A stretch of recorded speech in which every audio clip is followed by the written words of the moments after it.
Assalamualaikum warahmatullahi wabarakatuh. Pada kesempatan kali ini saya akan menjelaskan sinkronisasi ya, pembahasan untuk dari sistem terdistribusi. Penjelasan pertama, sinkronisasi definisi ya. Sinkronisasi adalah proses pengaturnya jalannya beberapa proses pada saat yang bersamaan. Tujuan utama sinkronisasi adalah menghindari terjadinya inkonsistensi data karena pengaksesan oleh beberapa proses yang berbeda. Ya, bisa disebut mutual exclusion, serta untuk mengatur urutan jalan proses-prosesnya, sehingga dapat berjalan dengan lancar dan terhindar dari deadlock dan starvation. Sinkronisasi umumnya dilakukan dengan bantuan perangkat sinkronisasi. Penyelesaian terhadap masalah ini sangat penting karena perkembangan teknologi sistem komputer menuju ke sistem multiprocessing, terdistribusi, dan paralel yang mengharuskan adanya proses konkuren. Nah, untuk saat ini pembahasannya adalah sinkronisasi clock. Apa sih itu sinkronisasi clock? Jadi, sinkronisasi clock adalah algoritma untuk sinkronisasi di dalam sistem terdistribusi. Nah, untuk sinkronisasi clock ini memiliki beberapa sifat. Di antaranya itu informasi yang relevan tersebar di beberapa komputer. Yang pertama ya. Yang kedua, keputusan pembuatan proses hanya berdasarkan informasi lokal. Lalu yang ketiga, peristiwa kegagalan dalam penyebaban tunggal di dalam sistem harus dihindarkan. Yang keempat, tidak tersedianya clock atau sumber waktu global yang akurat. Yang kelima, sinkronisasi merupakan bagian penting untuk kerjasama dalam pemakaian sumber daya berbagi, atau bisa disebut sharing resource, pengurutan kejadian, dan kesepakatan clock tersebar. Nah, contoh tidak adanya kesepakatan blok global ya di bawah ini. Nah, itu ada gambar nih, dimana waktu kejadian untuk running komputer dan waktu kejadian real time itu sangat berbeda. Makanya di dalam sebelumnya ini nggak ada kesepakatan untuk clock global, jadi nggak sinkron gitu ya. Nah, untuk penjelasannya, gambar di atas menggambarkan bahwa bila waktu pada output 0 adalah 2144. Kemudian shortcode-nya dimodifikasi di komputer lain yang clocknya lebih lambat, sehingga waktu shortcode adalah 2143, sehingga terjadi delay. Karena shortcode memiliki waktu yang lebih lama daripada file objeknya, maka NIC-nya tidak akan melakukan rekompilasi. Lalu untuk selanjutnya adalah clock logika ya. Nah, boleh dikatakan semua komputer memiliki rangkaian pencatatan waktu. Walaupun penggunaan kata clock sudah meluas nih, atau time itu sudah meluas nih kata-katanya. Nah, kata yang lebih tepat adalah timer untuk merujuk komponen dari rangkaian tersebut. Timer ini menggunakan kristal quartz sebagai sumber frekuensinya. Walaupun frekuensinya osilator, pada osilator kristal biasanya stabil. Tetap saja tidak mungkin menjamin bahwa semua kristal yang bekerja di berbagai komputer memiliki frekuensi yang persis sama. Selalu ada sedikit perbedaan yang terjadi dan mengakibatkan perbedaan waktu pula yang disebut clock skew. Berbagai algoritma telah dikembangkan untuk menangani sinkronisasi clock, dan beberapa akan dibahas berikut ini. Nah, ini contoh algoritmanya ya. Ada algoritma Lamport. Nah, menurut Lamport, sinkronisasi clock tidak harus dilakukan dengan nilai mutlak clocknya, karena yang diperlukan dalam sinkronisasi proses-proses adalah urutan proses tersebut. Jadi dia tuh kayak macam dia tuh pengennya tuh pengurutan prosesnya ya, dia tidak membahas clocknya.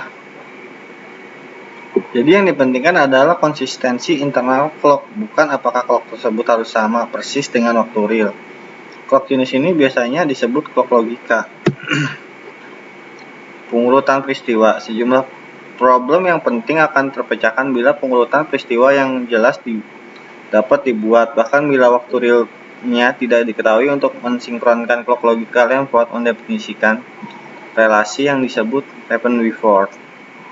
Contohnya nih rumusnya ya, ekspresi A ke B dibacanya jika A terjadi sebelum B, Maka artinya semua proses sepakat bahwa kejadian pertama adalah A karena awalnya A, diikuti sesudahnya maka kejadian B atau relation happen before dapat diamati langsung dalam dua situasi. Nah, bila A dan B adalah kejadian suatu event dalam proses yang sama dan terjadi A terjadi sebelum B, maka ya A itu sebelum B, itu benar. Bila A adalah kejadian dari sebuah pesan yang dikirim oleh sebuah proses dan B adalah kejadian di mana pesan tersebut diterima oleh proses lain, maka A ke B juga ya sama-sama juga gitu ya. Nah, contoh clock fisik. Pada beberapa sistem, waktu clock aktual menjadi penting. Contohnya real time system. Untuk sistem ini diperlukan clock fisik eksternal karena alasan efisiensi dan redundansi.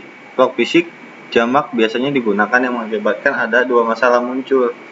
Yang pertama itu bagaimana mensinkronisasikan eksternal clock tersebut dengan clock sebenarnya. Bagaimana mensinkronkan antar clock yang ada. Sebelum membahas jawaban masalah di atas, terlebih dahulu bagaimana pengukuran waktu aktual dilakukan. Nah, jadi zaman dulu saat di mana matahari mencapai titik tertinggi di langit disebut transit of the sun dan terjadi di siang hari. Interval antara dua transit berturutan disebut solar of day, sedangkan solar second didefinisikan tepat 1 berbanding 86.400 dari solar day. Ada algoritma sinkronisasi clock.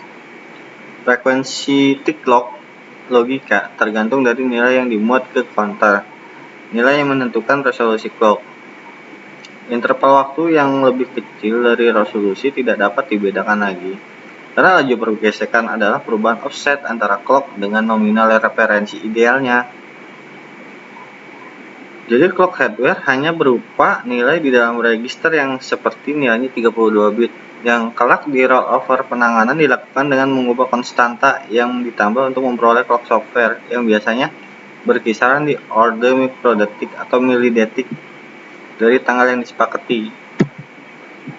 Nah, contoh ini adalah contoh-contoh algoritma ya, bukan contoh algoritma yang menyambung ke dalam sinkronisasi. Algoritma Christian ya yang pertama. Bila sebuah mesin memiliki penerimaan WWV sehingga dapat berfungsi sebagai time server secara periodik. Nah, tapi setiap mesin mengirim pesan ke time server menanyakan waktu terkini. Terus ada juga algoritma Berkeley. Algoritma Berkeley digunakan untuk mensinkronkan clock relatif terhadap clock lainnya dan bukan terhadap master clock tertentu. Jadi dia tuh hanya mensinkronkan clock relatif ya. Dia nggak sinkronin ke master clock. Nah, itu algoritmanya Berkeley. Ada lagi algoritma rata-rata. Algoritma rata-rata berbeda dengan metode sebelumnya yang terpusat. Maka metode ini mensinkronkan clock dengan cara desentralisasi. Cara kerjanya dengan membagi waktu ke dalam interval. Resinkronisasi yang lebarnya tetap.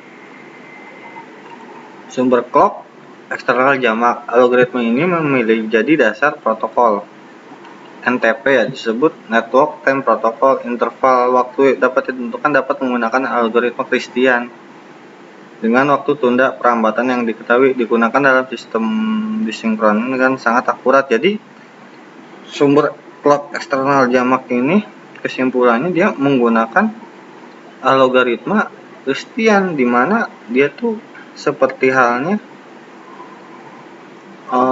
pembaruan di dalam algoritma Christian gitu ya untuk algoritma yang keempat ini. Terus ada penggunaan clock sinkron. Pelaksanaan clock sinkron dalam skala luas terjadi baru-baru ini saja. Yang salah satu teknologi enablingnya adalah internet. Adalah mungkin mensinkronkan jutaan clock dalam order milidetik dengan UTC. Berbagai algoritma baru yang menggunakan clock sinkron mulai bermunculan. Berikut ini contohnya. Satu adalah almost one message delivery. Setiap pesan membawa pengenal koneksi dan timestamp. Untuk setiap koneksi, server menyimpan timestamp terbaru ke dalam table. Bila ada pesan masuk dengan timestamp yang lebih lama daripada timestamp yang disimpan, maka pesan tersebut akan ditolak dan dianggap sebagai duplikat. Konsistensi cache berbasis clock. Konsistensi cache dalam sistem bahan perhatian karena setiap client menginginkan cache file di lokal komputer. Bila dua komputer memodifikasi file secara bersamaan, berpotensi menyebabkan inkonsistensi. Algoritma terpusat. Pada algoritma terpusat, kondisi mutual exclusion atau disebut mutex ditangani oleh sebuah proses yang dipilih sebagai koordinator untuk mengatur entry ke critical region. Setiap proses yang ingin meminta mutex mengirim pesan request ke koordinator. Nah, tapi bila proses tersebut menerima pesan reply dari koordinator, maka proses tersebut diizinkan masuk ke dalam daerah kritis. Sesudah keluar daerah kritis, proses mengirimkan pesan rilis ke koordinator dan melanjutkan eksekusinya. Algoritma tersebar ya. Algoritma tersebar ini kejadian kegagalan karena penyebab tunggal tidak dapat ditoleransi dalam sistem tersebar, sehingga para peneliti mengembangkan berbagai algoritma mutual exclusion ya, yang tadi mutex itu. Jadi dikembangin lagi ya. Algoritma ini bekerja dengan membuat sebuah proses yang ingin masuk daerah kritis. Terlebih dulu membuat pesan yang berisi nama daerah kritis yang ingin dimasuki, nomor proses, dan waktunya terkini. Pesan ini dikirim ke semua proses dengan asumsi komunikasi yang digunakan reliable. Bila sebuah proses menerima pesan request dari proses yang lain, respon yang diberikan tergantung dari status proses terhadap nama daerah kritis tersebut.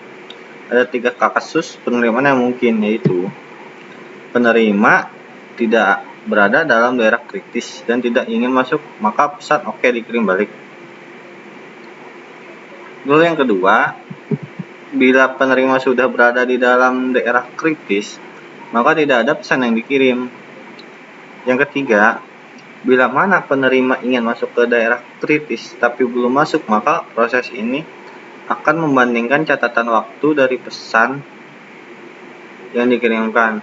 Bila pesan masuk memiliki catatan lebih lama, penerimaan akan membalas dengan pesan oke. Sebaliknya, bila pesan sendiri memiliki catatan waktu yang lebih lama, maka penerimaan meletakkan pesan masuk ke antrian dan tidak membahas apapun. Nah, itu contoh kasus-kasus dari algoritma yang tersebar ya. Mungkin cukup sekian ya presentasi pada malam hari ini. Mohon maaf apabila ada kekurangannya dalam pembuatan video ini karena digunakan alat seadanya. Wabillahi taufiq wal hidayah. Wassalamualaikum warahmatullahi wabarakatuh.